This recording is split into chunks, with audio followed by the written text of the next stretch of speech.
नमस्कार दोस्तों, आज मैं आपको बताने वाला हूं बिजनेस इनकम की आईटीआर पिछले 3 साल की कैसे फाइल कर सकते हैं। हाँ जी दोस्तों, पिछले 3 साल की आईटीआर को फाइल कर सकते हैं ई फाइलिंग पोर्टल पे।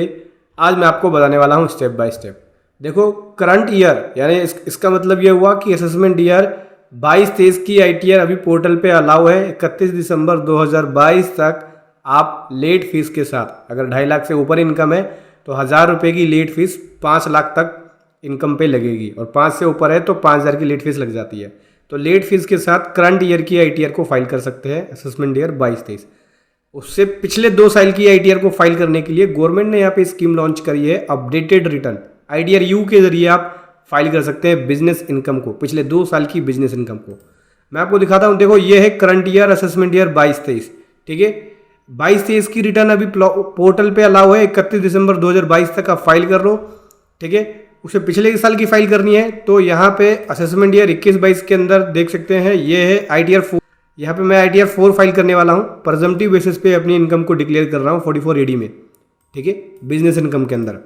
तो यहाँ पे अपडेटेड रिटर्न जो कि सेक्शन 139(8)A के अंदर है, एक्सेल बेस यूटिलिटी के अंदर गवर्नमेंट ने अपडेट कर दिया है कि आप आईटीआर यू के जरिए अब पिछले साल की आईटीआर को फाइल कर पाएंगे। पिछले 2 साल की आईटीआर अपडेटेड रिटर्न के अंदर है और करंट ईयर की अलाउ है, तो कुल मिला के 3 साल की आईटीआर को फाइल कर पाएंगे। आज की वीडियो में बताने वाला हूं कि कैसे आप अपडेटेड रिटर्न का यूज करके बैक डेट की आईटीआर को फाइल करेंगे। यहाँ पे असेसमेंट ईयर 21-22 की बताने वाला हूँ। जैसे 21-22 का होगा वैसे ही 20-21 का होगा। तो 21-22 ले लेंगे। 21-22 लेने के बाद यहाँ से आईटीआर 4 है, इस यूटिलिटी को डाउनलोड कर लेंगे, एक्सेल बेस यूटिलिटी। ध्यान रखना, इस कॉमन यूटिलिटी को डाउनलोड मत करना क्योंकि इसके अंदर अपडेटेड रिटर्न का ऑप्शन अभी नहीं आया है। अगर आप अपडेटेड रिटर्न के जरिए फाइल कर रहे हैं तो इस एक्सेल बेस यूटिलिटी का ही यूज़ करना। इसको कर लो डाउनलोड और इसको कर लो ओपन। चलिए, मैंने कर लिया है डाउनलोड, इसको ओपन करके दिखाता हूँ।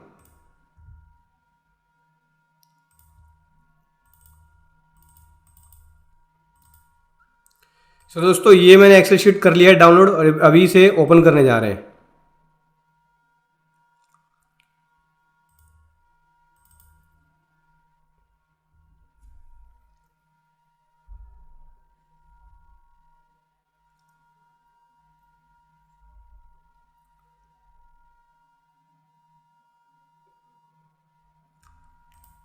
इसे ओपन कर लिया। ठीक है दोस्तों, और मैं यहाँ पे जियोशन को इंपोर्ट कर रहा हूँ, प्री फाइल जियोशन फाइल को। इसको आप इनकम टैक्स पोर्टल से प्री फाइल जियोशन फाइल को डाउनलोड कर सकते हैं। मैंने ऑलरेडी डाउनलोड किया हुआ है, तो प्री फाइल जियोशन फाइल को यहाँ पे मैं इंपोर्ट कर रहा हूँ।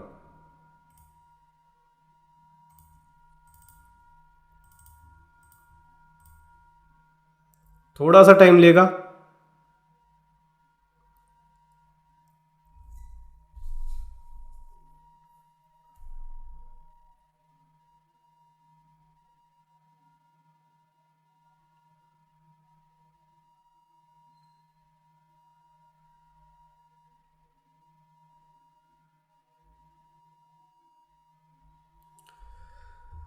तो दोस्तों, ये हो गई है जियोसन फाइल इसमें इंपोर्ट। सबसे पहले एसएससी की बेसिक डिटेल आती है। असेसमेंट ईयर 21-22 की आईटीआर है। ठीक है, उसके बाद यहाँ से आपको सेलेक्ट करना होता है नेचर ऑफ एम्प्लॉयमेंट। इसको हम यहाँ पे अदर्स कर लेते हैं।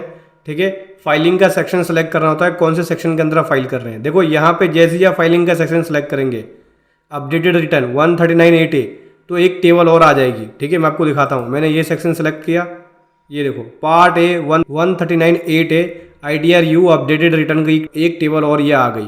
ठीक है, अभी नीचे आएंगे। सबसे पहले हमें क्या यहाँ पे फिल करना होगा। उसके बाद दोस्तों, नीचे यहाँ पे पूछता है कि क्या आप न्यू टैक्स रिज्यूम को आपने ऑप्ट किया है। नहीं, नो पे क्लिक कर देंगे। हम न्यू टैक्स रिज्यूम को नहीं ले रहे। उसी के अकॉर्डिंग जो डिटेल्स है वो आईटीआर के अंदर अपडेट हो जाएगी और उसी के हिसाब से टैक्स को कैलकुलेट करेगा। उसके बाद दोस्तों, यहाँ पे रिप्रेजेंटेटिव की डिटेल पूछता है कि क्या ये आईटीआर जो है वो रिप्रेजेंटेटिव एसएससी द्वारा फाइल कर रहे हैं, तो नो कर देते हैं। जैसे ही नो करेंगे, ये देखो ये डिटेल्स सारी हाइड हो गई, हमें भरनी नहीं है ये। अब आती है इनकम की डिटेल। तो हमारी इनकम जो वो बिजनेस इनकम से, तो बिजनेस इनकम के लिए आप बीपी में जाएंगे, यहाँ बिजनेस एंड प्रोफेशन में आएंगे। सबसे पहले आपको नेम ऑफ बिजनेस देना पड़ेगा। ठीक है, तो बिजनेस का नेम क्या है, ABC। मैं यहाँ पे लिख लेता हूँ ABC ट्रेडिंग। ठीक है, बिजनेस का कोड देना होगा कि आप काम क्या करते हैं। तो यहाँ से मैं ले लेता हूँ मैन्युफैक्चर ऑफ रबड़ है, ठीक है, रबड़ की मैन्युफैक्चरिंग कर रहे हैं, ये ले लिया। अब ये ग्रोस टोटल रिसीट्स पूछता है, तो सेक्शन 44 एडी के अंदर डिक्लेयर कर रहे हैं, और मेरी जो है ज़्यादातर अमाउंट जो है वो कैश में है। अगर बैंक से है तो 6% वाली टर्नओवर में दिखाना, और कैश में है तो 8% वाले में दिखाना। तो टोटल टर्नओवर है दोस्तों, पहले टोटल टर्नओवर की डिटेल देंगे। टोटल टर्नओवर किससे है, देखो अगर चेक से है तो यहाँ पे डिटेल देना होगा, चेक के अलावा कोई और मोड है तो यहाँ देना होगा। तो मेरा जो अमाउंट है वो चेक के अलावा है, मतलब कैश में है ज़्यादातर ट्रांजेक्शन, तो मैं यहाँ पे रिपोर्ट कर रहा हूँ, ठीक है। चलिए लिख लेते हैं, जैसे कि 645,405 6,45,405 की टोटल ग्रोस रिसीट्स है मेरी, जो कि मैंने कैश में रिसीव किया है, ठीक है। अभी इसके अंदर अगर कैश से है तो 8% वाले में डिक्लेयर करेंगे, चेक से है तो 6% वाले में करना होता है, ठीक है। तो जो मैंने प्रॉफिट डिक्लेयर किया हुआ है as per profit and loss account के हिसाब से, वो है दोस्तों यहाँ पे 236,586 236,586, ठीक है। ये मैंने प्रॉफिट डिक्लेयर किया हुआ है, ठीक है, जो कि 8% से ज़्यादा है। अगर 8% से कम होगा तो आपको टैक्स ऑडिट कराना पड़ जाएगा अपने बुक्स ऑफ अकाउंट का। अभी 8% से ज़्यादा मैंने प्रॉफिट डिक्लेयर कर रखा है, ठीक है। नीचे आते हैं, बिजनेस का नाम हमने यहाँ पे दे ही दिया है, ये 44 ADA के लिए है, ठीक है, अगर आपकी इनकम प्रोफेशन से होती है तो, और ये 44 AE के लिए, हमारे लिए एप्लीकेबल नहीं है। अभी नीचे आते हैं, GST नंबर पूछ रहा है, तो हमारे पास GST नंबर नहीं है तो हमें इसकी डिटेल भरनी नहीं है। अगर आपके पास GST है, GST नंबर है तो GST नंबर लिखेंगे, और उसका जो एनुअल टर्नओवर है, एनुअल डिटेल्स है, एनुअल जो आपने रिटर्न फाइल करी है उसकी डिटेल देनी होगी कि GST में टर्नओवर कितनी है आपकी। अभी यहाँ में बैलेंस शीट की डिटेल फर्निश करनी होती है, चलिए फर्निश कर लेते हैं। सबसे पहले आता है पार्टनर कैपिटल अकाउंट या प्रोप्राइटर कैपिटल अकाउंट। तो कैपिटल अकाउंट के अंदर जो है मेरा ये 26,006 है। अब बैलेंस शीट बना लेना, बैलेंस शीट के हिसाब से डिटेल भरना, मैंने बैलेंस शीट बना रखा है, ठीक है, उसी के अकॉर्डिंग मैं यहाँ पे डिटेल भर रहा हूँ अपनी। 690403, ठीक है, ये हमारी क्रेडिटर्स हैं। ये टोटल लाइबिलिटी हो गया। अभी एसेट्स की बात करें तो फिक्स एसेट्स कुछ भी नहीं है, यहाँ पे इन्वेंट्री है मेरे पास, तो मैं इन्वेंट्री को डिक्लेयर कर रहा हूँ यहाँ पे, ये इन्वेंट्री है। इसके अलावा बात करूँ तो डेटर की, तो डेटर है मेरे पास, डेटर यहाँ पे है 414076 की। बैंक बैलेंस की बात करूँ तो बैंक बैलेंस 0 है। कैश इन हैंड है मेरे पास, कैश इन हैंड कितना है 70183। इसके अलावा अदर एसेट्स है, अदर एसेट्स कितनी है, अदर एसेट्स है हमारी 20361। ये भर दिया हमने। देखो टोटल एसेट्स, टोटल लाइबिलिटी और टोटल एसेट्स इक्वल है, बराबर है, दोनों के बीच में डिफरेंस नहीं होना चाहिए, ठीक है। हमने यहाँ पे बैलेंस शीट की डिटेल दे दी है। अभी ये हमने अपनी बिजनेस इनकम डिक्लेयर कर दिया। देखो यहाँ पे इनकम डिटेल में देखोगे तो जैसे डिक्लेयर करोगे, देखो income from business and profession ये आ गया 236,586। नीचे स्क्रॉल करोगे, ये देखो ये इनकम है। अभी टैक्स कैलकुलेट हमने किया नहीं है, क्योंकि जैसे टैक्स कैलकुलेट करोगे यहाँ पे ऑटोमेटिक आपको बता देगा कितना टैक्स बनता है। अभी डिटेल को पहले फिल करेंगे, सभी टेबलों को, सभी डिटेल को भरेंगे, फिर उसके बाद टैक्स को कैलकुलेट करेंगे, ठीक है। अभी पार्ट ए में आ जाते हैं, जो कि ITR U है, अपडेटेड रिटर्न, इसके अंदर हमें भरना होता है।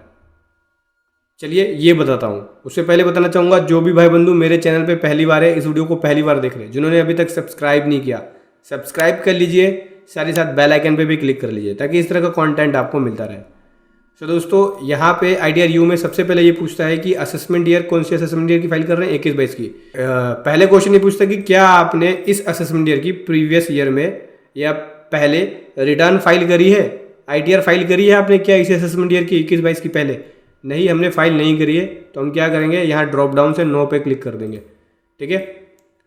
उसके बाद नीचे पूछता है कि आप अपडेटेड रिटर्न की कंडीशंस को सेटिस्फाइड कर रहे हैं, क्या आप क्वालिफाई हैं, क्या आप एलिजिबल हैं इस रिटर्न को फाइल करने के लिए। यस, मैं एलिजिबल हूँ, मैं इसको क्वालिफाई कर रहा हूँ, ठीक है। उसके बाद रीज़न सेलेक्ट करना पड़ता है कि ITR U अपडेटेड रिटर्न क्यों फाइल कर रहे हैं, तो रिटर्न प्रीवियसली नोट फाइल ये लेंगे। मैंने पिछले असेसमेंट ईयर की, मतलब इस असेसमेंट ईयर की पहले रिटर्न फाइल नहीं करी है, ठीक है, ये ले लिया।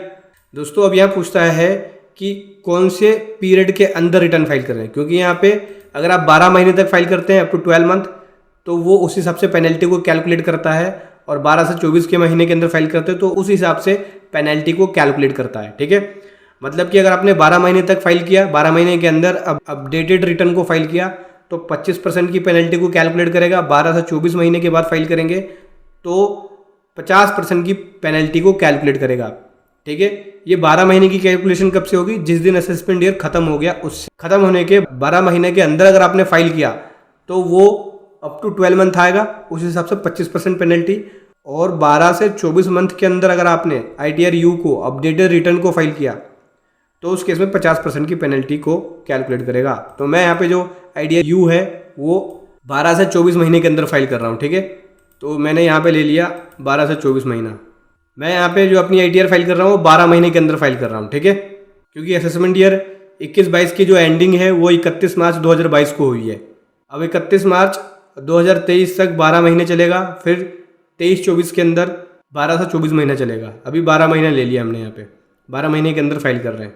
ठीक है, उसके बाद क्या करना है, BP पे हमने डिटेल भर दी बिजनेस की।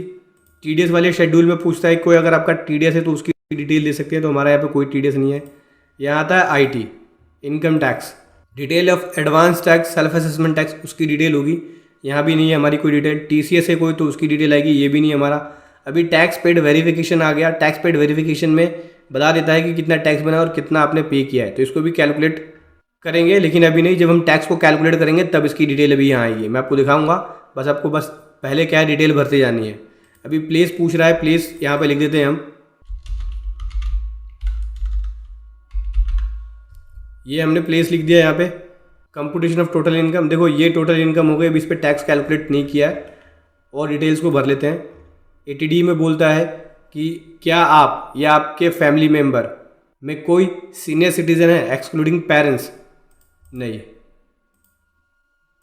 उसके बाद बोलते हैं क्या कोई भी आपके पेरेंट्स सीनियर सिटीजन है? नहीं, नो पे क्लिक कर दिया।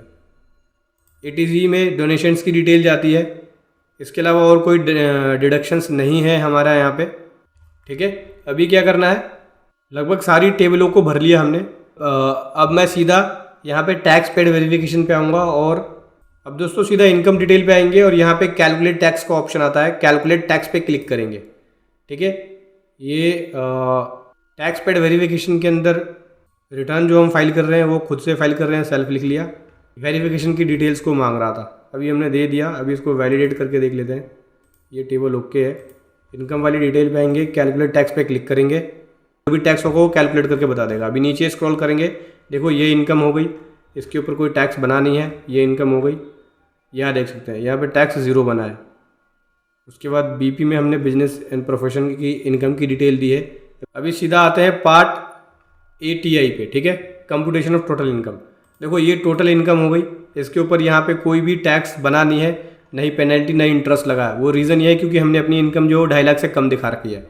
अगर आप अपनी इनकम जैसे ही 2.5 लाख से ऊपर दिखाएंगे तो आपका इसमें टैक्स को कैलकुलेट कर लेगा। ठीक है, अभी हमारा यहाँ पे टैक्स को कैलकुलेट नहीं किया है। मैं आपको दिखाता भी हूँ, जैसे कि मान के चलो BP के अंदर मैं अपनी इनकम यहाँ पे जो प्रॉफिट डिक्लेयर किया है मैंने, मैं इसको 3 लाख रुपये डिक्लेयर कर देता हूँ, 3,36,000। तो जैसे यहाँ पे 3 लाख डिक्लेयर करेंगे, ये क्या करेगा, लीड फीस को कैलकुलेट कर देगा। मैं आपको दिखाता हूँ, यहाँ पे आगे और कैलकुलेट टैक्स पे क्लिक करते हैं।